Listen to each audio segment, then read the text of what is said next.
कृष्णपृष्ठाय भूतले श्रीमते कृतदास्ति राज इति नामिने। नमो विष्णुपादाय कृष्णपृष्ठाय भूतले श्रीमते भक्तिवेदांत स्वामी इति नामिने। नमस्ते सारस्वते देवे गौरवाणी प्रचारिणे निर्विशेष शून्यवादी पाश्चात्य देशतारिणे। श्रील प्रभुपाद की जय, गुरु महाराज की जय, निताय गौर प्रेमानंदे। हरि हरि बोल, हरि बोल।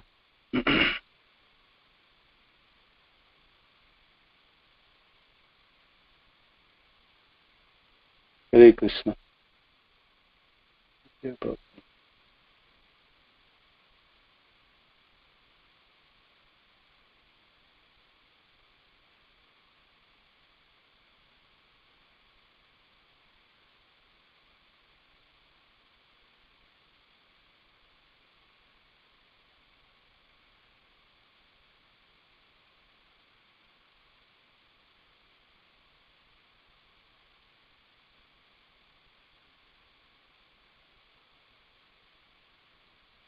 हरे कृष्ण।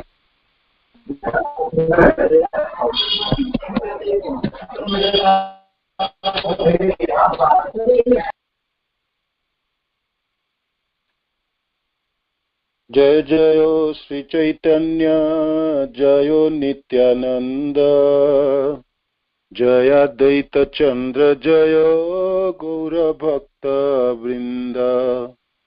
जय जय श्री चैतन्य जय नित्यानंद जय अद्वैत चंद्र जय गौर भक्त वृंद।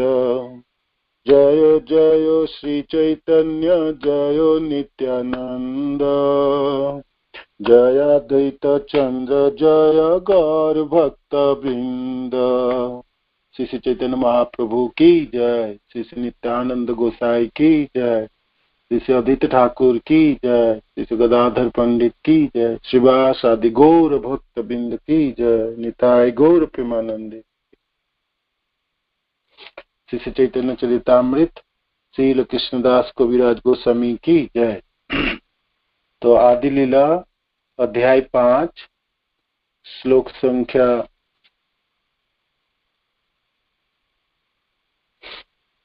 कल हमने 10 तक पढ़े थे, श्लोक संख्या 11 से शुरू करते हैं आज।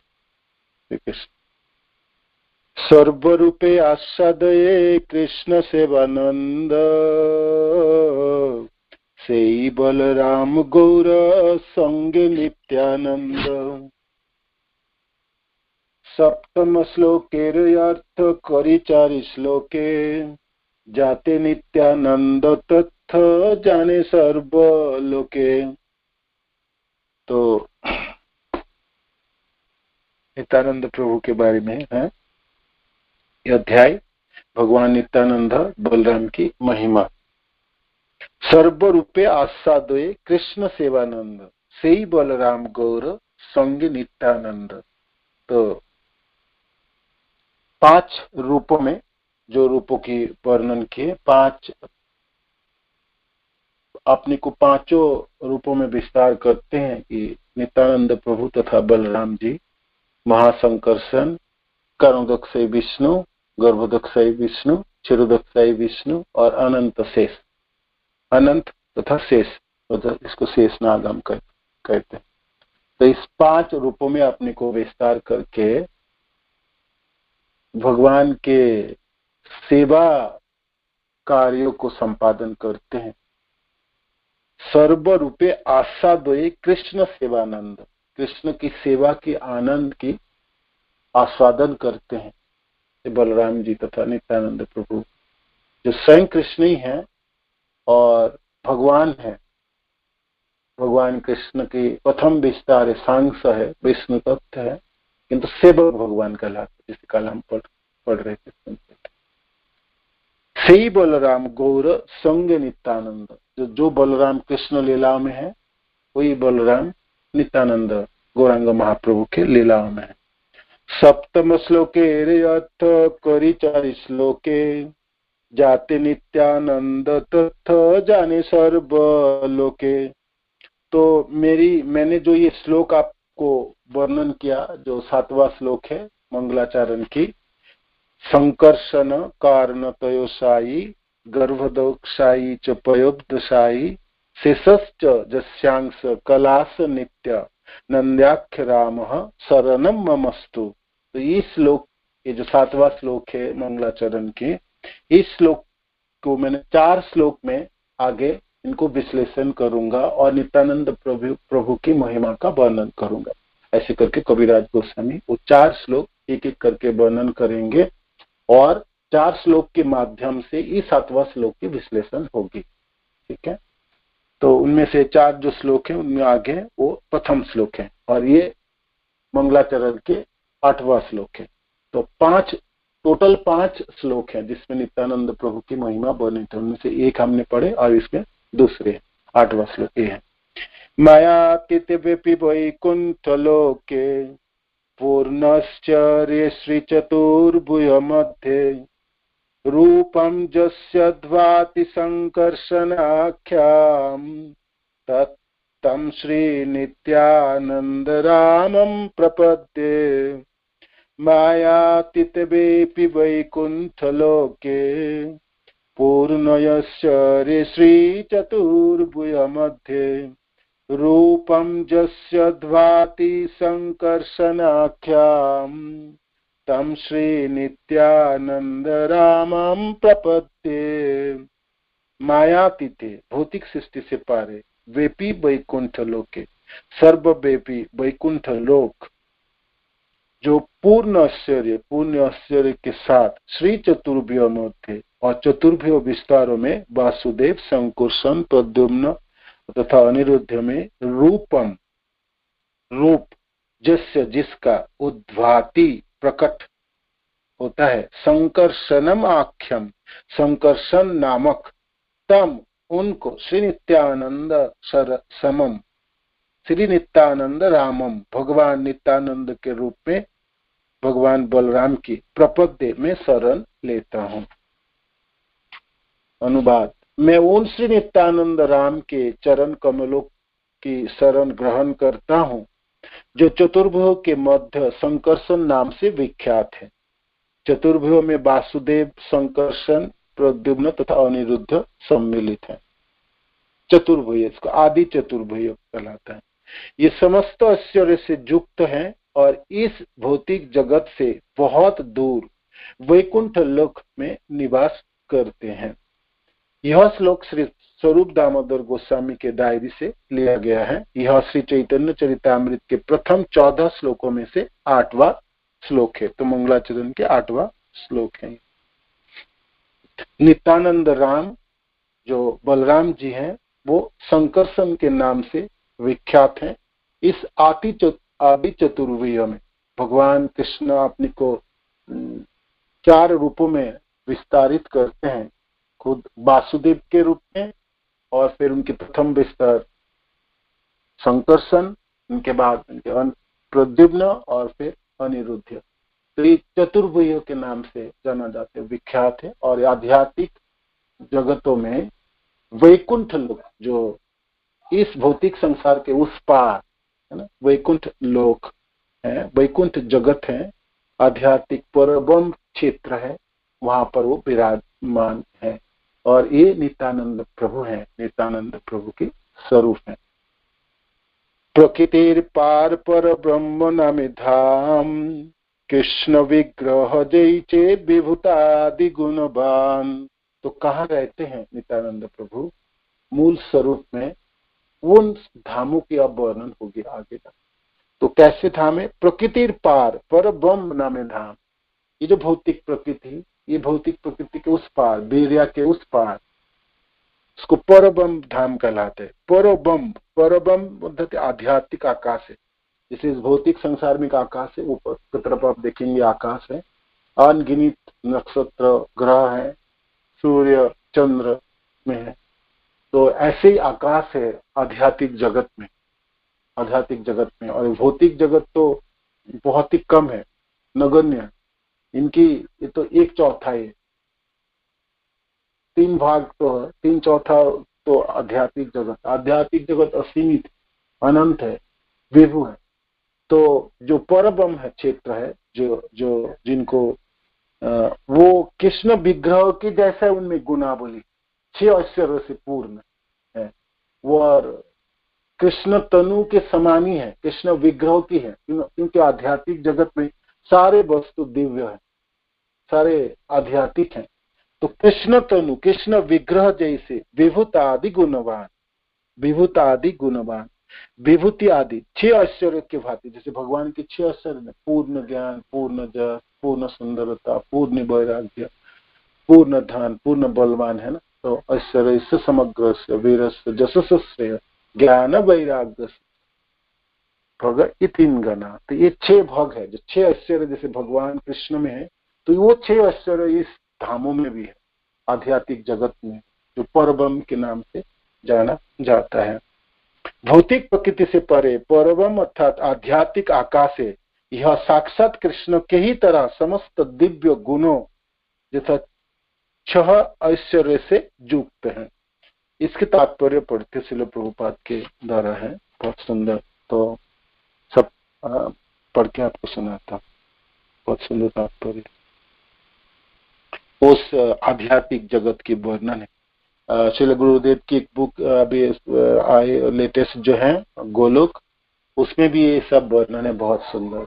तो वो गोलोक की बुक है, अभी वो आप पढ़ेंगे तो ये सब इन्हीं से चैतन्य चरितामृत आदि से गुरुदेव संकलन किए सहज भाषा में, हिंदी भाषा में। तो भी आप पढ़ेंगे तो आपको समझने में और बहुत अच्छा लगेगा।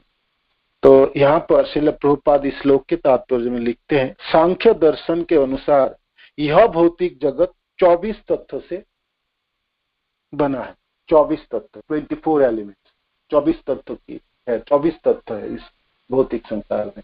तो क्या है 24 तत्व? ये है 5 स्थूल तत्व, जो जिसको स्थूल तत्व है, जो भूमि, अप, नल, वायु, थम, मिट्टी, जल, अग्नि, वायु, आकाश, ये 5 स्थूल तत्व है। और फिर 3 सूक्ष्म, मन, बुद्धि, अहंकार। और फिर 5 इंद्रिया, 5 ज्ञानेन्द्रिया, चक्षु, कर्ण, जीवा, नासिका और त्वचा, 5 ज्ञानेन्द्रिया। और फिर 5 कर्मेंद्रिया, हाथ, पांव, जीवा, मुख और जननेन्द्रिय है और मलद्वार है। तो ये 5 कर्मेंद्रिय है। तो 5 कर्मेंद्रिय, 5 ज्ञानेन्द्रिय, 10, 5 स्थूल महाभूत स्थूल तत्व जो है मिट्टी, जल, अग्नि, वायु और आकाश, तो 15। और 3 सूक्ष्म तत्व मन, बुद्धि, अहंकार, 18। और 5 इंद्रिय विषय के विषय वस्तु, जो ये इंद्रियों की जो विषय वस्तु है, रूप, रस, गंध, स्पर्श और शब्द।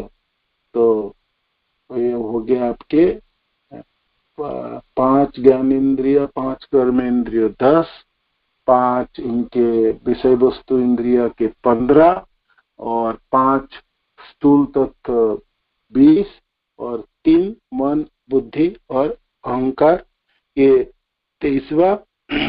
और महत तत्व जो 24 तत्व है, जिसमें समग्र भौतिक शक्ति है, जहां से पूरे भौतिक शक्ति की शुरुआत होती है, महत तत्व।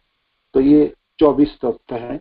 आगे जाके वर्णन भी है, जो 25वां तत्व है आत्मा, है ना, और 26वां है परमात्मा तथा भगवान, भी ऐसा वर्णन है। किंतु सांख्य योगों में 24 तत्व की वर्णन है। सांख्य योग जो भगवान कपिल देव द्वारा प्रदर्शित हुई, प्रवर्तन किए हैं, है ना, देवहूति पुत्र से कपिल देव जी, सांख्य योगों के। तो प्रत्यक्षवादी दार्शनिक इन तथ्य से परे जाने में असमर्थ होने के कारण सोचते हैं कि इनमें से परे कोई भी वस्तु अव्यक्त होनी चाहिए। किंतु 24 तथ्य से परे का जगत अव्यक्त नहीं है। तो सांख्य योग को जितनी ज्ञानी लोग हैं और तथा संख्य जोग जो जोगी जन है वो सोचते हैं कि इसके पारे और कुछ नहीं है ना, वो अव्यक्त है, किंतु वो अव्यक्त नहीं है, वो व्यक्त भी है, व्यक्त है, वो प्रकाशित होते हैं। तो वो क्या है, क्योंकि भगवत गीता में इसे सनातन कहा गया है। जो अव्यक्त जगत है, जो इस भौतिक संसार के उस पार, वो है सनातन जगत है। व्यक्त तथा अव्यक्त, व्यक्ता व्यक्त, भौतिक प्रकृति से पारे सनातन प्रकृति है। ये भौतिक प्रकृति कभी व्यक्त प्रकट होंगे, फिर कुछ समय तक स्थिर रहता है और फिर अप्रकट हो जाता है प्रलय। किंतु वो जो सनातन है, जो आध्यात्मिक जगत है, वो हमेशा विराजमान रहता है, वो कभी भी प्रलय नहीं होता, कभी भी नष्ट नहीं होता, शाश्वत काल तक विराजमान रहता है, इसलिए सनातन धाम कहलाता है। जो परब्रह्म अर्थात आध्यात्मिक आकाश कहलाता है, इसको आध्यात्मिक आकाश है। जैसे भौतिक आकाश है, ये आकाश तो अस्थाई है, स्थाई सनातन नहीं है। ये जो संसार जब प्रलय हो जाते हैं और छोटे मोटे प्रलय, तो 1 लोग 2 लोग 3 लोग करके प्रलय होता है। ब्रह्मा जी के 100 साल के बाद पूरे प्रलय होते हैं, जो सारे पूरे संसार 14 भुवन ही नष्ट हो जाता है, पूरे भौतिक पूरे ब्रह्मांड पूरे नष्ट हो जाता है। जैसे एक बुलबुले की तरह जैसे होता है ना, जैसे बच्चे लोग या समुद्र में जलों में बुलबुला उठता है, जैसे जैसे ब्रह्मांड की उत्पत्ति हुई थी कारण विष्णु से, अपने निश्वास जब छोड़ते हैं तब ब्रह्मांड की उत्पत्ति होती है, और फिर जो सांस खींच लेते हैं तब ये ब्रह्मांड नष्ट हो जाते हैं।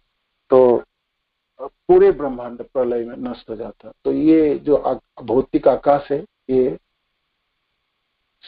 स्थायी बड़े सनातन नहीं है और ये मिथ्या नहीं है, किंतु ये कुछ समय तक रहते हैं, है ना, कुछ समय तक रहते हैं, अस्थाई है शब्द व्यवहार किया जाता है। किंतु जो आध्यात्मिक जगह है, आध्यात्मिक जो आकाश है, वो सनातन है, हमेशा विराजमान रहते हैं। यह प्रकृति आध्यात्मिक स्वभाव की होती है, यहाँ वहां कोई गुणात्मक अंतर नहीं होता, वहां हर वस्तु आध्यात्मिक है, उत्तम है, और हर वस्तु में श्री कृष्ण का आध्यात्मिक रूप होता है। तो आध्यात्मिक जगत में हर वस्तु आध्यात्मिक होती है ना, उनमें हर वस्तु उत्तम है, उसमें गुणों की प्रभाव नहीं। जैसे यहाँ पर तमोगुणों की प्रभाव है तो निकृष्ट वस्तु है, कोई फिर रजोगुणों के प्रभाव में से बीच में है, और फिर सतोगुणों के प्रभाव अच्छे है ना, कर्म है, कर्म की हर फेर है, वस्तुओं में निकृष्टता है, और कोई अच्छी वस्तु है, कोई खराब है, कोई थोड़ी समय के लिए होते हैं, कोई थोड़े लंबे समय तक चलता है, इसमें भेद है तरह तरह के। किंतु आध्यात्मिक जगत में हर वस्तु उत्तम है ना, क्योंकि वो आध्यात्मिक है। आगे, और श्री कृष्ण और हर वस्तु में श्री कृष्ण का आध्यात्मिक रूप होता है। यह परब्रह्म श्री कृष्ण के व्यक्त अंतरंगा शक्ति है। ये भौतिक जगत भगवान कृष्ण के बहिरंगा शक्ति तथा माया शक्ति का प्रकाश है, वैभव है, माया शक्ति द्वारा संचालित होती है, माया शक्ति के अधीन है। किंतु आध्यात्मिक जगत है भगवान के अंतरंगा शक्ति के प्रभाव में है, अंतरंगा शक्ति के प्रभाव में है। यह उनकी बहिरंगा शक्ति से व्यक्त हुए भौतिक आकाश से भिन्न है। तो ये दोनों है तो आकाश जैसे, हम सब भाई भौतिक संसार में है, बद्ध अवस्था में है, बद्ध जीव है। तो हमारे लिए आध्यात्मिक जगत की स्मरण कर पाना या आध्यात्मिक जगत को अपनी छोटी सी बुद्धि में उसको समझने के प्रयास करना बहुत भारी पड़ता, कठिन होती, क्योंकि हम भौतिक संसार के माया द्वारा कबूलित है, और हमारी जो बुद्धि है, जो सोच है, इस संसार के बीच में ही होते हैं, यही होते। इसके पार कोई है, वो वहां तक हम उसको हमारा बुद्धि चलती नहीं है ना। तो फिर कहाँ से हमको शास्त्र से और पता चलती, जिसमें चैतन्य चरितामृत में यहाँ पर वर्णन है, यहाँ पर श्रील प्रभुपाद भी वर्णन कर रहे हैं उस आध्यात्मिक आकाश के बारे में। आगे वर्णन करते हैं श्री कृष्ण के निर्विशेष प्रकाशमान किरणों से निर्मित सर्वव्यापी ब्रह्म आध्यात्मिक जगत में वैकुंठ ग्रह के साथ विद्यमान। भगवान कृष्ण के शरीरों की जो किरण है ना, ज्योति है, उसको ब्रह्म कहलाता है ना। तद तद्दयितम ब्रह्म उपनिषदि तदपास्य तनुभा, ये तनुभा है ना। तनुभा भगवान कृष्ण की शरीरों की आभा है, ज्योति है, जिसको हम कहते हैं ना ज्योति स्वरूप है। कोई कोई भगवान ज्योति स्वरूप है भगवान के, ज्योति स्वरूप की आराधना करते हैं, ब्रह्म स्वरूप की आराधना करते हैं, है ना, ब्रह्मवादी लोग जो है। तो भगवान के तीनों रूपों में से ये भी एक रूप है, ब्रह्मेति परमात्मेति भगवान इति शब्दते, है ना। तो ये परम सत्य के तीन विभाजन है। ब्रह्म जो ज्योति है, ये ज्योति क्या है? भगवान कृष्ण की शरीरों की आभा है, किरणें। उसी किरणों से पूरे आध्यात्मिक जगत उद्भासित रहता है ना। वहां पर सूर्य और चंद्रमा की जरूरत नहीं है। इसलिए तो भगवान गीता में कहते हैं, न तद भासयते सूर्य न शशांक न पावक जत गतवान निवर्तन्ते तद धाम परमम मम। वहां पर न सूर्य की रोशनी की जरूरत है, न चंद्रमा की। एक बार कोई उस मेरी धाम में आएंगे तो उसको फिर दोबारा इस भौतिक संसार में उनको आने की जरूरत। शाश्वत काल तक मेरी धाम को प्राप्त करके मेरी सेवक के रूप में उनके अपने स्वरूप को प्राप्त करता है। उनकी सारी समस्या के समाधान हो, वो फिर बद्धावस्था को प्राप्त नहीं होते, फिर कोई दुखों की नहीं होंगे, जन्मों के दुख नहीं होंगे, बुढ़ापा के दुख नहीं होंगे, माया की चपेट नहीं होंगे, है ना। हर रोज मरने की जिंदगी नहीं होगा, रोज डरने की जिंदगी नहीं। जैसे इस समय हमने डरा हुआ है, पूरे संसार त्रस्त है, भौतिक संसार हर समय दुखों की चपेट में रहता है। ये संसार दुखालय है ना। आज कोरोना है तो कल और कुछ होंगे, परसों और कुछ होंगे, और कुछ दिन बाद और कुछ होंगे, है ना। दिनों दिन बढ़ते चले जाएंगे। जितने कली की समय बढ़ जाए, कली की प्रभाव होगा, इतनी माया की मार जबरदस्त पड़ते रहे। इतने दुखों की है, ये जगह की है, ये गुनाबली है इस दुखों में। यहाँ सुख नहीं है, यहाँ आनंद नहीं है। आनंद तो उस जगत में, आध्यात्मिक जगत में जो ये वर्णन है। तो ये ब्रह्म ज्योति है, तो ब्रह्म ज्योति से उद्भासित है पूरे वैकुंठ लोक है। वैकुंठ लोक में बिरजा के उस पार ब्रह्म ज्योति है, ब्रह्मलोक कहलाता है, जो भगवान कृष्ण की शरीरों के आधार। इस ब्रह्म लोकों के ऊपर, ब्रह्म ज्योति के ऊपर म्यूट कर देंगे, ब्रह्म ज्योति के ऊपर अनगिनित वैकुंठ लोक है, और जो सर्वोपरि वैकुंठ लोकों के भी ऊपर वो भगवान के लोक है, कृष्ण लोक कहलाते हैं। इसके बारे में वर्णन आगे। इस परम आध्यात्मिक आकाश का कुछ कुछ अनुमान भौतिक आकाश की तुलना से लगा सकते हैं, क्योंकि भौतिक आकाश में सूर्य की किरणों की तुलना ब्रह्म ज्योति से की जा सकती है। क्योंकि ब्रह्म ज्योति भगवान की प्रकाशमान किरणें हैं। ब्रह्म ज्योति में असंख्य वैकुंठ होते हैं, जो आध्यात्मिक होने के कारण सतत प्रकाशित रहते हैं, और उनकी चमक सूर्य से अनेक गुना अधिक होता है। प्रत्येक वैकुंठ लोक में भगवान श्री कृष्ण उनके असंख्य पूर्णांश तथा पूर्णांश के अंश की प्रधानता रहती है। हर वैकुंठ लोक में भगवान कृष्ण नारायण के रूप में विराजमान होते हैं। आगे जाके हम सनातन शिक्षाओं में भी ये पढ़ेंगे, विस्तृत वर्णन आएगी, महाप्रभु करेंगे। तो भगवान के पूर्ण रूप, नारायण के रूप या पूर्ण रूपों के अंश कला विराजमान रहते हैं हर वैकुंठ में।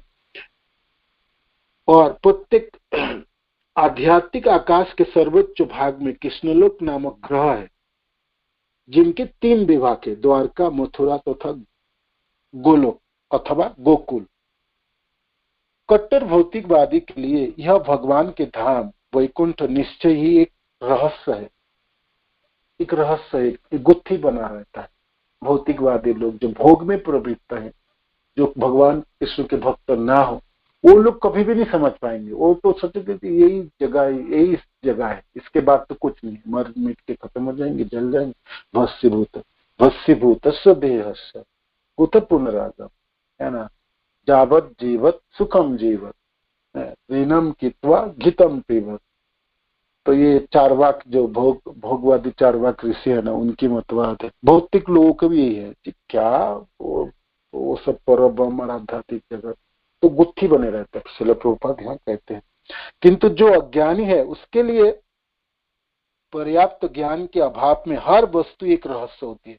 भगवान के धाम कोई कल्पना नहीं है, ये कोई कल्पना नहीं है। यहाँ तक कि अनेक भौतिक ग्रह जो लाखों करोड़ों की संख्या में हमारे सिर के ऊपर तैर रहे हैं, आज भी अज्ञानियों के लिए रहस्य बने हुए।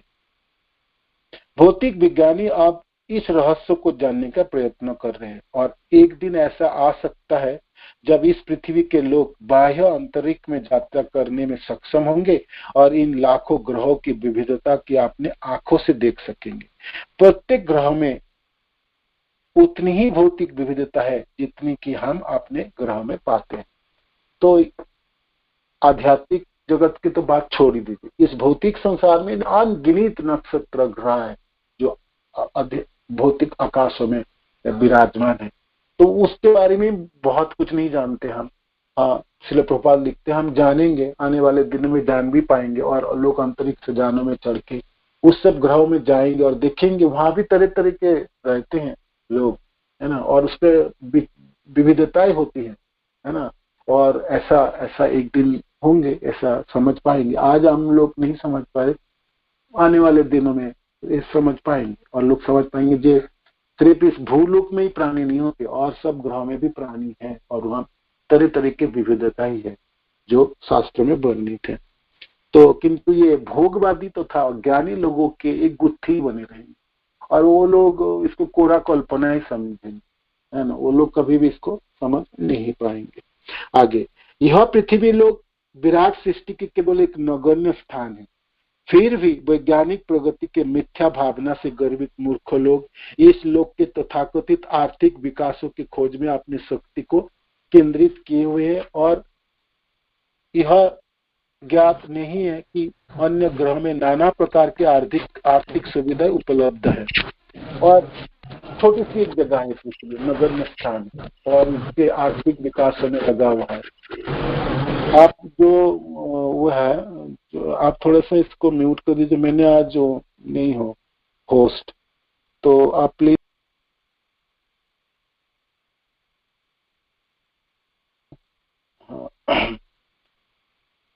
तो यहाँ पर तरह तरह के लोग, वैज्ञानिक और बड़े बड़े सब लोग आर्थिक विकास, अपने आर्थिक सुधारने में लगे हैं, और यहाँ पर ऐसा करेंगे, ऐसे करेंगे, संसार ऐसे सभ्यता आगे बढ़ेंगे, और सिविलाइजेशन हो रहा है। तो आज तो देख ही रहे हैं ना क्या सिविलाइज हुए हमने, और कितना हमने प्रगति की है।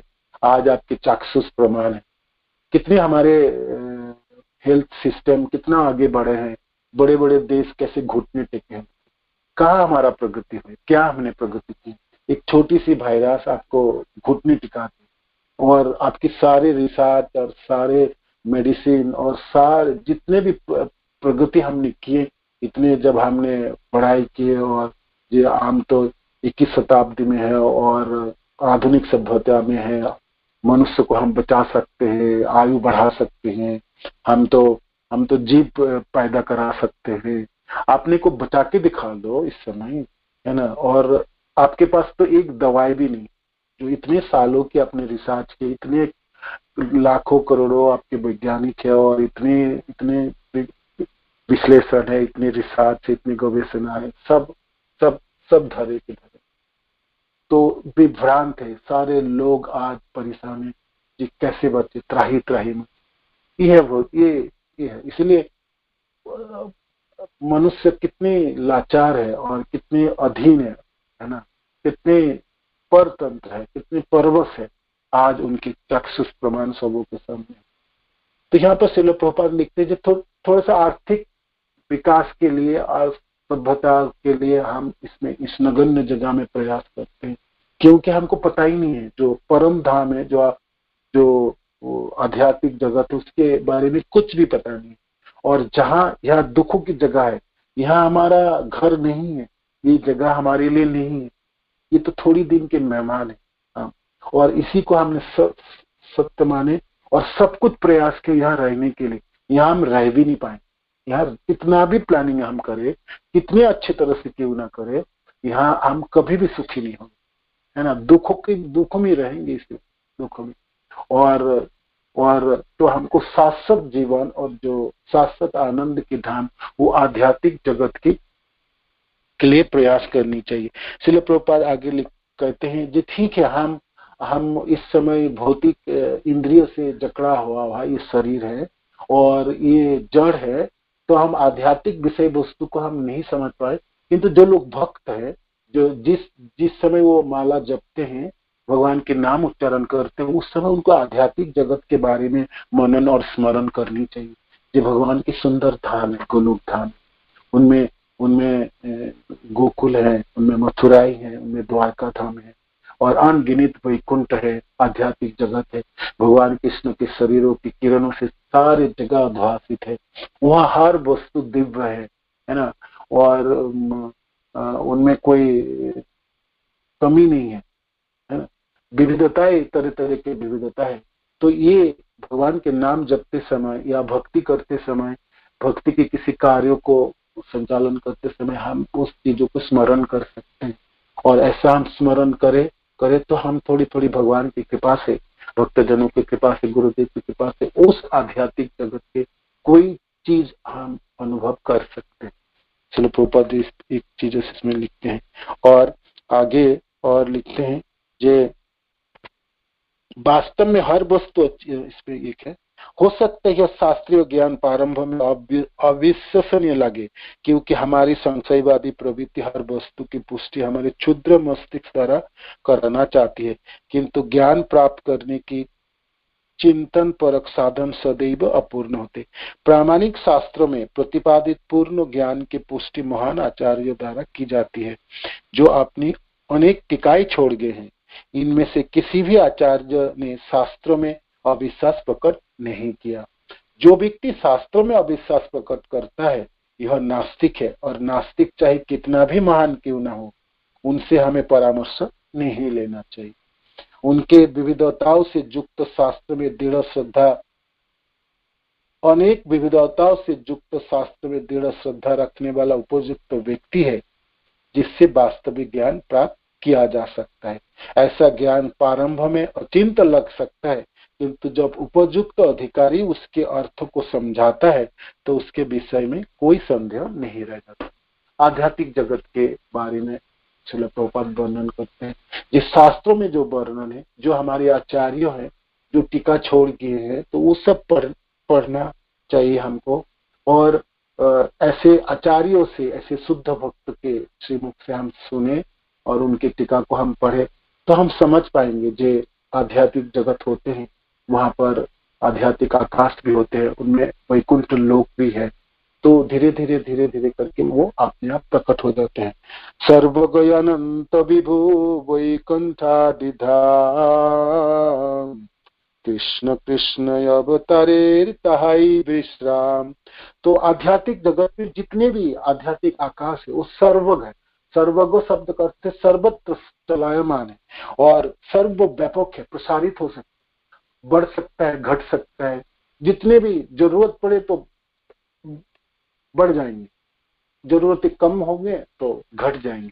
सर्वगो शब्द है, अपने आप को चलायमान कर सकता है। वो जड़ नहीं है, जैसे संसार के, जैसे धूल लो, पृथ्वी लो, जो माता पृथ्वी तो स्वरूप धारण कर सकती है, किंतु इसमें जो धरती के ऊपर है, धरती अपने आप बढ़ नहीं सकते, घट नहीं सकते, जितने है उतने है हिसाब से देखा। किंतु आध्यात्मिक जगत की जो है आकाश है, बढ़ सकती है, घट सकती है, इसलिए सर्वक शब्द है। और क्या है? अनंत है, उनकी कोई सीमाना नहीं, कोई सीमा नहीं, असीम है और विभु है, महान महत्तम है।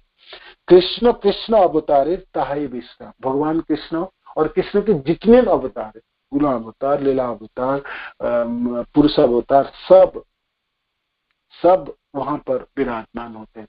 इनके जो 27वें अवतार भी हैं, जब इस धरती में आते हैं, अपनी लीला करने के बाद सबों के अपने अपनी जगह है, वहां पर विराजमान होते हैं। सब अवतारों की विश्राम तथा निवास स्थली है ये आध्यात्मिक आकाश में। तहार ऊपरी भागे कृष्ण लोक ख्याति, द्वारका मथुरा गोकुल त्रिविधते स्थिति। ताहार ऊपरी भाग, ये जो आध्यात्मिक आकाश है, ये जो आध्यात्मिक लोक है, ये सर्वोपरि जो ऊपर है, पहले तो बिरजा, उसके ऊपर ब्रह्मलोक, ब्रह्म के ऊपर वैकुंठ लोक अनगिनित, और वैकुंठ लोकों के ऊपर जो सर्वोपरि है वो है, उनको कृष्ण लोक कहलाता है। उस कृष्ण लोकों की 3 विभाजन है, द्वारका, मथुरा और गोकुल। द्वारका, मथुरा और गोकुल इस 3 विभागों में विभाजित है। सर्वोपरि श्री गोकुल ब्रजलोक धाम, श्री गोलोक श्वेतद्वीप वृंदावन नाम। तो सर्वोपरि जो आध्यात्मिक जगत में जो सबसे ऊपर के लोक है, वो लोक है गोकुल तथा गोलोक धाम। इनका एक नाम ब्रजलोक धाम है, गोलोक भी कहलाते हैं, इनको श्वेतद्वीप भी कहलाते हैं, इनको वृंदावन भी कहलाते हैं। तो भगवान कृष्ण लोकों की जो 3 विभाजन है, 3 लोक है, तो उनमें से प्रमुख लोक, सर्वोपरि लोक है गोलोक तथा गोकुल धाम। इनको ब्रजधाम तथा ब्रजलोक धाम भी कहलाते हैं, इनको श्वेतद्वीप भी कहलाते हैं, और कहलाते हैं वृंदावन के नाम से भी ये जाना जाता है। सर्वगयनंत विभो कृष्ण तनुषम, उपरार्ध बेपियाचे नाही कनियाम। ये भी सर्वग, सर्वग में सर्वव्यापी है, अनंत है, विभु है, कृष्ण तनुषम। जैसे भगवान कृष्ण जैसे हैं, कृष्ण में 6 ऐश्वर्य हैं, तो उनके जो लोक हैं वो भी ऐसे विभुता, ऐसे गुणों से समन्वित है। ऊपर आर्धि व्यापी अच्छे नाही का नियम, यह किसी प्रतिबंध के बिना ऊपर तथा नीचे तक विस्तृत है, किसी प्रतिबंध के बिना ही। वृंदावन तथा इस श्लोक के तात्पर्य में श्रील प्रभुपाद जी लिखते हैं, जीव गोस्वामी पाद ने एक कृष्ण संदर्भ नामक एक ग्रंथ की रचना की, जिसमें इस भगवान के जो गोलोक धाम है, विशेष करके कृष्ण लोकों की वर्णन है। और भगवान भगवत गीता में भी कहते हैं वो मेरा धाम है ना, वो मेरा धाम के श्रील जीव गोस्वामी कृष्ण के धाम का स्वभाव की परीक्षण करते हुए स्कंद पुराण के प्रसंग लाते हैं, जिसमें कहा गया है भौतिक जगत में द्वारका, मथुरा तथा गोकुल जैसे भगवत धाम वैकुंठ धाम में स्थित भगवत धामों का प्रतिनिधित्व करने वाला प्रतिरूप है। या जथा भूवि वर्तन्ते पूय भगवत प्रिया तास तथा संति वैकुंठे तस्य लीलार्थ बाध्यता। तो जैसे इस संसार में जैसे हम देखते हैं, इस भूलोक में भी गोकुल धाम है तथा वृंदावन धाम है, मथुरा धाम है और द्वारका धाम है। तो ये जो धाम है, ये धाम भगवान के जो कृष्ण लोक है, जो आध्यात्मिक जगत में जो लोक है, उन लोकों की प्रतिनिधि के रूप में है, प्रतिनिधित्व करने वाला है, प्रतिनिधित्व है। जैसे वैकुंठ धाम के असीम आध्यात्मिक आकाश भौतिक जगत से बहुत दूर और ऊपर है, इसकी ऊपर तो मंत्र के जप करते समय मनुष्य को सदैव आध्यात्मिक जगत का स्मरण करना चाहिए, जो अत्यंत विस्तीर्ण है और कोई भी मनोवांछित वस्तु देने वाले कल्प वृक्ष से युक्त है। इस वैकुंठ क्षेत्र के नीचे भौतिक शक्ति है, जिसके भौतिक जगत उत्पन्न होती है। वृंदावन या भगवान कृष्ण के लीला स्थान तथा द्वारका, मथुरा तथा वृंदावन कृष्ण लोक में स्वतंत्र एवं सनातन रूप में स्थित है। ये भगवान कृष्ण के वास्तविक धाम है और वे निश्चित रूप से भौतिक जगत के ऊपर स्थित है। वृंदावन या गोकुल नामक धाम गोलोक भी कहलाता है। ब्रह्म संगीता में वर्णन हुआ है, भगवत धाम का सर्वोच्च भाग गोकुल सहस्र पंखुड़िया वाले कमल पुष्प के समान है। 1000 एक कमल फूल है जिसमें 1000 पंखुड़ियां है, और हर पंखुड़ियों में उस एक भवन, एक गोपीजनों के रहने के स्थान है। गुरुदेव की बुक है ना, ये गोलोक धाम, उसमें ये सब वर्णन है, बहुत सुंदर विस्तृत है, आप सब पढ़ सकते हैं। उस कमल जैसे लोक का बाह्य भाग वर्गाकार स्थान जैसा है, जो श्वेतद्वीप कहलाता है। गोकुल के भीतरी भाग में श्री कृष्ण के रहने की विशद व्यवस्था है, जहाँ ये नंद यशोदा जैसे शाश्वत पार्षदों के साथ रहते हैं। यह दिव्य धाम मूल से अनंत रूप श्री बलदेव की शक्ति के कारण विद्यमान। तो आध्यात्मिक जगत के जितने मेंटेनेंस रक्षणावेक्षण है ये नित्यानंद प्रभु संभालते हैं, बलराम शंकर शमशी संभालते हैं। उन्हीं के संरक्षण में तंत्र में भी इसकी पुष्टि हुई है, जिनमें बलदेव के पूर्ण अंश श्री अनंत देव के धाम की भगवत धाम कहा गया है। गोकुल वृंदावन की शोभा सीमा के बाहर स्थित वर्गाकार श्वेतद्वीप के अंतर्गत वृंदावन धाम सबसे भीतरी धाम है। और जीव गोस्वामी पाद फिर और लिखते हैं, जो इस संसार में जो भौतिक जगत कृष्ण के विविध लीलाओं में दिव्य विविधताओं के उपभोग के लिए वहां 3 विभाग है, और ये लीलाएं द्वारका, मथुरा तथा गोकुल इन तीनों धामों में संपन्न होते हैं। जब कृष्ण इस ब्रह्मांड में अवतरित होते हैं तब वे इन्हीं के समान नाम वाले स्थानों में लीलाओं के आनंद लेते हैं। पृथ्वी पर ये स्थान मूल धामों से अभिन्न है।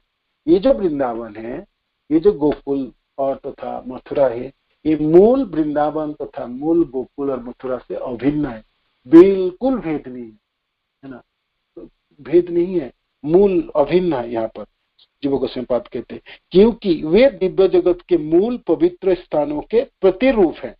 ये स्वयं कृष्ण जैसे ही उत्तम है और समान रूप से पूजनीय। तो भगवान जैसे कृष्ण पूजनीय है, भगवान कृष्ण इस संसार में जब आते हैं तो वो कृष्ण ही रहते हैं, वो गोलोक की कृष्ण है, वो इस संसार के कोई सामान्य मनुष्य नहीं है।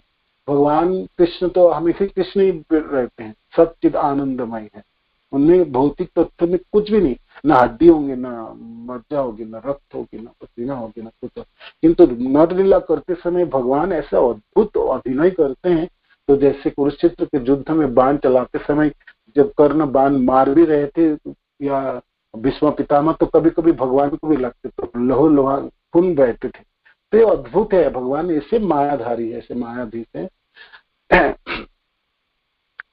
जवनी का अच्छा न कुंती माता कहते हैं ना, जी ऐसे लीलाधारी आपने ऐसे लीला करते हैं और लगता है लीला में पटु है बिल्कुल, है आप बिल्कुल नर लीला में ऐसे लीला करेंगे भगवान, आप पहचान ही नहीं पाएंगे। आपको लगेगा सामान्य एक बालक की तरह भांति कार्य कर रहे हैं और लीला कर रहे हैं, है ना। तो इसलिए भगवान के स्वरूप को बहुत अच्छी तरह से समझने की जरूरत है, जिससे भागवत में प्रथम स्कंद से लेकर 9वां स्कंद तक भगवान के स्वरूप, उनके विविधताएं, उनकी असली रूपों के जो वर्णन है, और फिर बाद में मनुष्य रूप में वृंदावन लीलाओं में भगवान विराजमान सुंदर लिखे। तो जीव गोस्वामी पाद कहते हैं, ये जो वृंदावन है धाम और जो गोकुल तथा वृंदावन धाम है, मथुरा और द्वारका है, जो आध्यात्मिक जगत में है, वो मूल धाम, और यही वो मूल धाम यही प्रकट होते हैं, उन्हीं को विस्तार करके यहाँ प्रकट होते हैं। भौम वृंदावन, भौम ये मथुरा धाम और भौम द्वारका धाम, इसमें भेद नहीं है, ये अभिन्न है, अभिन्न है। तो प्रश्न आएंगे जी भाई क्यों नहीं फिर हम देख पाते, क्यों नहीं पाते, उसके उत्तर यहाँ पर कविराज गोस्वामी आपको वर्णन करते हैं। ब्रह्मांडे प्रकाशतार कृष्ण इच्छाई, ये कोई स्वरूप तार नहीं दुई काय। ये जो धाम है भगवान के तीनों धाम, जिसको कृष्ण लोक कहलाते हैं, जिसको 3 विभाजन है, इस ब्रह्मांड में प्रकाशित होती है। क्यों? भगवान कृष्ण की कृपा से प्रकाशित होती, इच्छा से प्रकाशित होती। ये कोई स्वरूप तार नहीं दुई काय, ये एक ही है, दोनों भिन्नता नहीं है इसमें, बिल्कुल भिन्नता, अभिन्न है, अभिन्न है ये धाम। तो फिर देख क्यों नहीं पाते हम तो भाई 150 किलोमीटर रास्ता है, गाड़ी चढ़ के चले जाए और भी तुरंत जाके वृंदावन। तो फिर तो ये वो वृंदावन होनी चाहिए जिसमें कृष्ण भी रहा है, गोप जन है, उनकी गोप सखाए हैं, श्री गोपी जन है, रथ रानी है और कल्प वृक्ष है और आध्यात्मिक जगत है, और भगवान कृष्ण की शरीरों की किरणों से उद्भासित है। वो तो हम देख ही नहीं पाते, हम तो ये तो सूर्य से उद्भासित है ना, और ये तो छोटा सा कस्बा लगता है, तो फिर क्यों नहीं देख पाते। और यहाँ पर जीव गोस्वामी पाद कहते हैं कोई भेद नहीं, अभिन्न है ना। भौम वृंदावन और भौम मथुरा और भौम द्वारका धाम और आध्यात्मिक जगत के जो धाम बिल्कुल एक जैसा है, थोड़ी बहुत भी भिन्नता नहीं। तो फिर क्यों नहीं देख पाते, उसके उत्तर यहाँ पर। चिंतामणि भूमि कल्प वृक्ष मय बन, चर्म चक्ष देखे तरे प्रपंच रसम। चिंतामणि भूमि कल्प वृक्ष मय बन, चर्म चक्षे देखे तरे प्रपंच रसम। चिंतामणि भूमि है वृंदावन धाम, चिंतामणि भूमि है ना। चिंतामणि आप जानते हैं, चिंतामणियों से बना हो, मिट्टी से नहीं बना, मिट्टी से। चिंतामणि जिससे आपको सारे चिंता आपको नष्ट कर सकते हैं जीवन, या जो सब कुछ प्रदान कर सकते हैं। और कल्प वृक्ष है, वहाँ के वृक्ष सब कुछ दे सकते, फूल दे सकते, फल दे सकते, आपको तरह तरह के भोजन आदि पदार्थों दे सकते, आपके कोई भी अलंकार दे सकते, जो चाहो आप प्राप्त हो सकते। कल्प वृक्ष है। प्रकाशानंद सरस्वती जब भक्त बने और फिर जब वृंदावन आके विराजमान हो गए महाप्रभु की कृपा से, तो उनके सुंदर से वृंदावन महात्मा और ग्रंथ की रचना की ना। तो हम एक बार पढ़ रहे थे ना उसमें, तो उसमें सुंदर वर्णन किए कि वृंदावन में कितने सुंदर सुंदर वर्णन और क्या वृक्ष है उसमें, और राधा रानी और राधा कृष्ण की दो अद्भुत लीलाएं होती हैं। तो कहाँ पर क्या लीला है, कितनी सुंदर वन है, उनमें क्या है, जमुना जी में की वर्णन है, गोवर्धन आदि की वर्णन है। तो एक भक्त अपने भक्ति के प्रभाव से उस आपने जो आंखें हैं, जो चर्म चक्षु की आंखें है ना, भक्ति की आंखें से, भक्ति की वजह से, भक्ति के प्रभाव से, भगवान की कृपा से और भक्ति उन्होंने की, उस अद्भुत शुद्ध भक्ति को प्राप्त की। तो प्रेमांजन छुरी तो भक्ति विलोचन है, प्रेम की अंजन लगा हुआ उस आंखों में वृंदावन धाम को दर्शन किया, उनको वर्णन भी किया। तो यहाँ पर कबीराज गोस्वामी करते हैं, ये हमारे एक चिंतामणि भूमि है वृंदावन धाम, इसमें कल्प वृक्ष है और उसमें सारे गोपियां हैं, गोपीजन है, गोप सखा है, नंद बाबा है, जसोदा मैया है और नंदालय भी है, और भगवान गाय चराने भी निकल रहा है सुबह होते, और फिर पूरे दिन गाय चरा के आएंगे, शाम को वापस आएंगे। गोपीजन खड़े भी होते हैं, सारे लीलाएं होती हैं। इसी जैसी लीला आध्यात्मिक जगत में हूबहू ये लीला। आचार्य जन तो कहते हैं ये जो वृंदावन है ये तो उससे भी और अधिक और एक कदम आगे है। किंतु कोई लीला भगवान वृंदा आध्यात्मिक जगत में नहीं करते, जैसे भगवान के जन्म लीला वहां पर नहीं होते, भगवान के बचपन की लीला वहां पर नहीं है। भगवान वहां पर 14 साल के युवा की अवस्था में रहते हैं और पूर्ण पुरुषोत्तम भगवान श्री कृष्ण तो बहुत बाल्य लीला जिसको कहते हैं वो भी वहां पर नहीं होती है ना। तो और खेल कूद की ठीक है, बहुत सारे सुंदर लीला इस भौमो वृंदावन में ही होते, जो आध्यात्मिक जो कृष्ण लोक में वो भी वहां पर नहीं होते। ठीक है, जीवों से पाप करते इसमें कोई भेद नहीं है दोनों। ये हम क्यों नहीं देख पाते हैं, चर्म चक से देखे तारे प्रपंच, हमारे चमड़े की आंखें, हमारी इंद्रिय जड़ है, इसलिए हम इनको भौतिक जैसा देखते हैं, छोटा सा कस्बा देखते हैं, ये छोटी सी शहर है, गंदी नालियां हैं और गंदगी है, ऐसा देखते हैं, क्योंकि हमारा चर्म चक्षु है, हमारा चोखों में आंखों में सुरमा तो लगे नहीं। प्रेमांजन छुरी तो भक्ति विलोचन है, भक्ति करते करते प्रीति पूर्वक सेवा द्वारा कृष्ण जनों की, कृष्ण की और गुरुदेव की सेवा करते करते जीवन में अभिलाषा रखता है साधक जी, हे कृष्ण आपके वो वृंदावन है जो चिंतामणि और कल्प वृक्ष से शोभायित है, उस वृंदावन कभी तो मैं देख पाऊं, कभी तो देख पाऊं, कभी तो अनुभव हो। ये कृष्ण एक बार तो दया कीजिए, आप देख पाए। भगवान कृष्ण की करुणा से, कृपा से वो देख पाते। ब्रह्मा आदि भगवान शिव को, देवता आदि को भी सुलभ नहीं है वो वृंदावन धाम के दर्शन।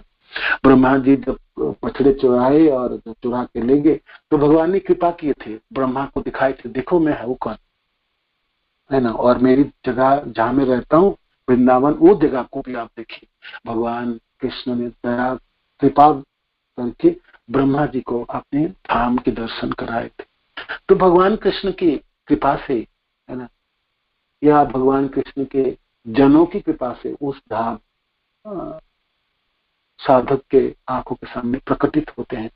हमारे आचार्य जिस संप्रदाय में हम हैं, उस संप्रदाय के सारे आचार्य उस वृंदावन धामों के दर्शन के, श्री रूप गोस्वामी पाद, सनातन गोस्वामी पाद, रघुनाथ दास गोस्वामी, विश्वनाथ चक्रवर्ती ठाकुर, है ना, शिल प्रभुपाद, श्री भक्ति सिद्धांत ठाकुर, भक्ति ठाकुर, कृष्णदास बाबा जी, ये सबों ने सदगुरु उसी वृंदावन के दर्शन, सब वृंदावन के दर्शन किया। और इसीलिए तो उन्होंने शास्त्र भी छोड़ दिए, टीका छोड़ दी, इसीलिए जीव गोस्वामी पाद, है ना, सब दर्शन किए वृंदावन धाम। इसी भौम वृंदावन में चिंतामणि भूमि कल्प वृक्ष वन, चर्म चक्ष, हमारी चर्म चक्ष है, किंतु भक्ति करते करते जीवन में अभिलाषा रही और इच्छा है, उमंग हो, जो ही कृष्ण आपके वो वृंदावन जो आनंदमय है, जो विविधताओं से परिपूर्ण है, कल्प वृक्ष से और गोपियों से समन्वित है, उस वृंदावन को मैं कभी तो देखता हूँ। तो अवश्य आपने इस साधकों की इच्छा को भगवान पूरा करें। इच्छा तो करें, हम इच्छा तो करें। इच्छा करने में क्या पैसा लगता, मोल आप क्या देते, है ना। करो तो सही, इच्छा पूरी हो जाती है। भगवान कृपालु है, कहते इच्छा पूरा कर, हर इच्छा पूरा। हमने कितनी तरह तरह की इच्छा करते हैं, कितनी कामनाएं, कितनी अनित्य वस्तु के प्रति असत तृष्णा है हमारा, ये चाहिए, ये चाहिए, वो खाना चाहिए, ये पोशाक। तो कभी मनों में इच्छा जागी कि हे कृष्ण आपकी शाश्वत वृंदावनों की दर्शन कभी तो कभी होते। बंगाल से जब भक्तजन पैदल चल के आते थे उस समय मथुरा तथा वृंदावन के लिए, उनके सबों के मनों में उमंग हुआ था, हम वृंदावन पहुंचे, वृंदावन जाके दर्शन करेंगे। तो 2000 किलोमीटर रास्ता पैदल चल के या रास्ते में भिक्षा मांगते हुए मथुरा झारखंड जंगलों के बीच में से निकलते हुए मथुरा नगरी होते हुए वृंदावन में प्रवेश करते, सचमुच जो देखते थे ना, नहीं तो इतना जीवन की अभिलाषा रखते थे वृंदावन जाएंगे और वहां पर दर्शन करेंगे भगवान, है ना, भक्त जनों की दर्शन करेंगे, जमुना जी में स्नान करेंगे, गोवर्धन पर्वत की परिक्रमा करेंगे, है ना।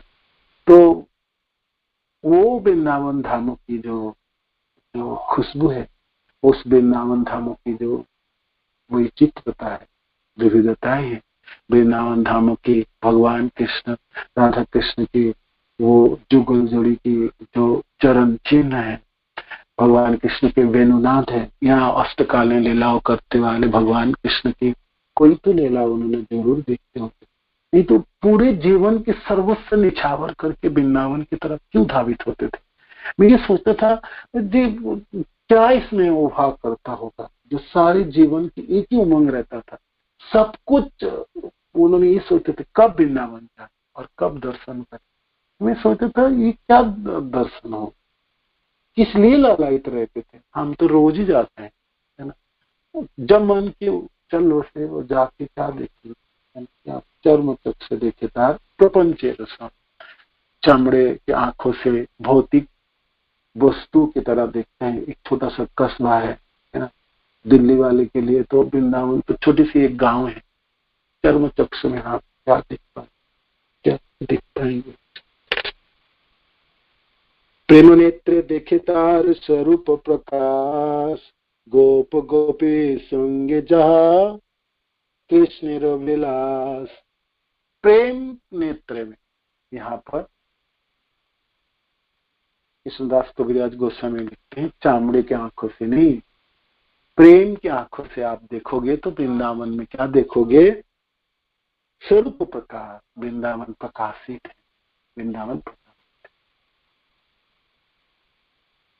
है। वृंदावन प्रकाशित है।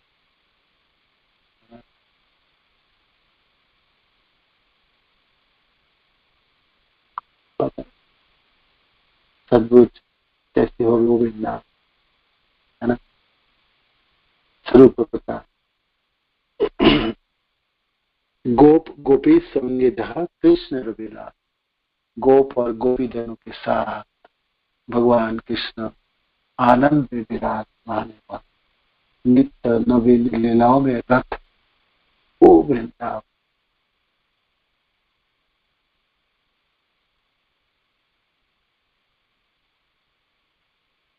तो प्रेम नेत्र, प्रेमों की प्रेमांजन छवि, प्रेमान, तब वृंदावन, तब पूरे जीवन भर साधन करते करते एक साधक जब अपने हृदय में अभिलाषा रखते हैं कि कृष्ण आपके जितने भक्त हैं, जो प्रेमी जन आपके, और सब अपने जीवन में कुछ ना कुछ आपके प्राप्त किए, है ना, और आपके धाम की यात्रा किए, और धामों में आपको अनुभव करते हैं, आपको दर्शन करते हैं, आपके भक्त जनों को भी दर्शन करते हैं। और ऐसे हमने सर्वत्र श्रवण किए, भागवत कहें, चैतन्य चरितामृत कहो, गीता में है, सर्वत्र पुराण आदियों में सर्वत्र आपके प्रेमी भक्त जनों के उद्गार है, दर्शन किए आपके धामों की और उसके वर्णन किए हैं। तो हम भी तो आपके ही हैं, भक्त ही तो हैं। ठीक है, हम उच्च कोटि के भक्त नहीं है और भक्ति भी बहुत अच्छा नहीं है हमारी, किंतु हे कृष्ण, जीवन में तो अभिलाषा ही है आपकी वो धाम, जब शरीर छोड़ने से पहले एक बार तो देख, है ना, सचमुच एक बार देख। उसके लिए जो मोल आप चाहते हैं वो आप बता दीजिए,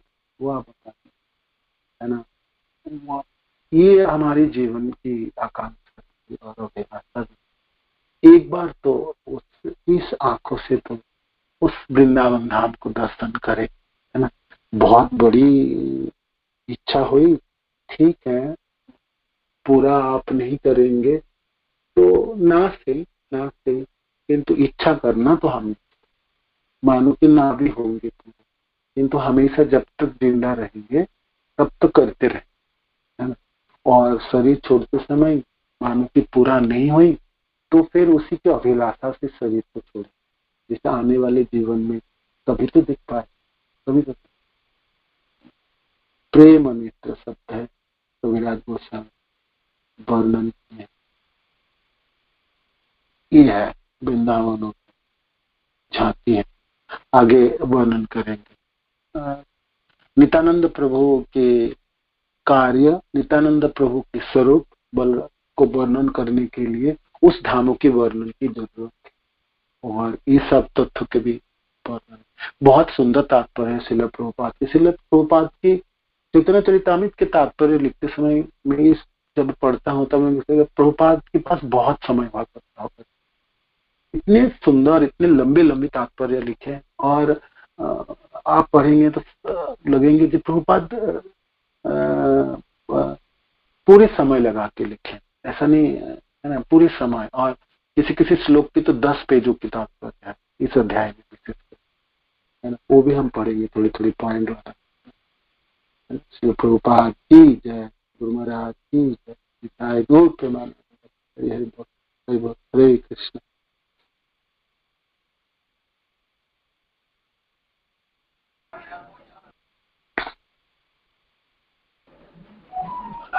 हरे कृष्ण।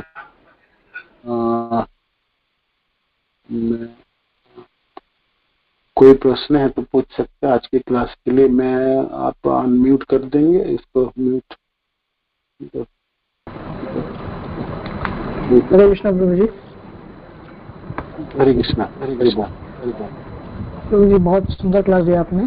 और प्रभु जी मेरा क्वेश्चन है कि आपने बताया था वास्तविक भगवत धाम जो परव्यूम में है और जो भौमिक का जो भगवत धाम है, इनमें डिफरेंस एक बार वापस आप थोड़ा सा एलोबरेट करके बताएंगे। भौतिक जगत में जो जो धाम है, ये जो वृंदावन धाम है या मथुरा धाम और द्वारका, और जो आध्यात्मिक जगत में जो गोलोक जिसको कहलाते हैं, जीव गोसाईपाद कहते हैं, इसमें कोई भेद नहीं है, बिल्कुल भेद नहीं है, वो वही है।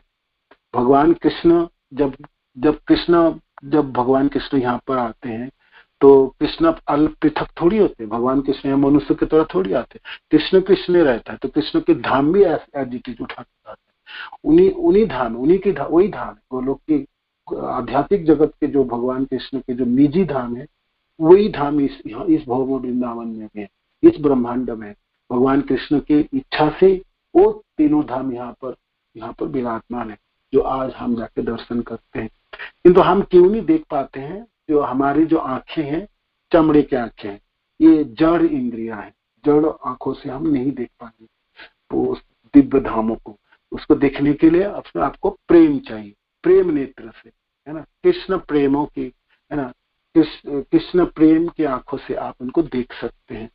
तो ये प्रीति प्रेम है। भक्ति एक सेवा है, प्रीतिपूर्वक सेवा है। जब कृष्ण जनों की सेवा करते करते, गुरुदेव की सेवा करते करते जब भक्तों में सामर्थ्यता उत्पन्न होता है, भगवान कृष्ण की कृपा से सामर्थ्यता उत्पन्न होती है, गुरुदेव की कृपा से सामर्थ्यता उत्पन्न होती है, तो वो धाम एक दिन प्रकाशित हो जाता है। तो उसके लिए साधक पूरे जीवन भर अभिलाषा रखता है और धीरज रखते हैं और एक दिन तो देख पाएंगे हम वृंदावन, सचमुच एक दिन हम देख पाएंगे। जिस संप्रदाय में हम हैं, उस संप्रदाय में सारे आचार्य उस वृंदावन को दर्शन किए हैं और करके सारे ग्रंथों की रचना भी की है। तो उसी संप्रदाय में हम सब हैं। हम भी ऐसा अभिलाषा रखें और उन लोगों के चरण चिन्ह पे चलते रहें, तो अवश्य जीवन के अंत में एक दिन हम उस दिव्य वृंदावनों की दर्शन कर पाएंगे, जहाँ गोपीजनों के साथ भगवान कृष्ण आनंद में विराजमान, आनंद में विराजमान। ठीक है प्रभु, भेद नहीं है दोनों धामों में। आध्यात्मिक जगत की धाम कृष्ण लोक और भौमो इस ब्रह्मांड में, इस पृथ्वी लोक के कृष्ण लोकों में कोई भेद नहीं है, कोई नहीं। ठीक है, हरे कृष्ण।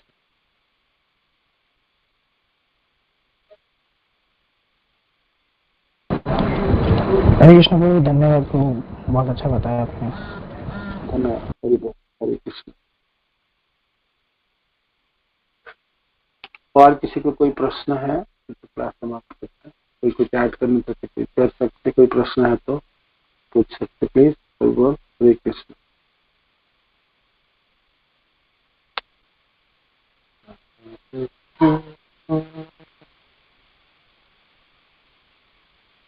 हरे कृष्ण। श्रील प्रभुपाद की जय, गुरु महाराज की जय, निताय गौर।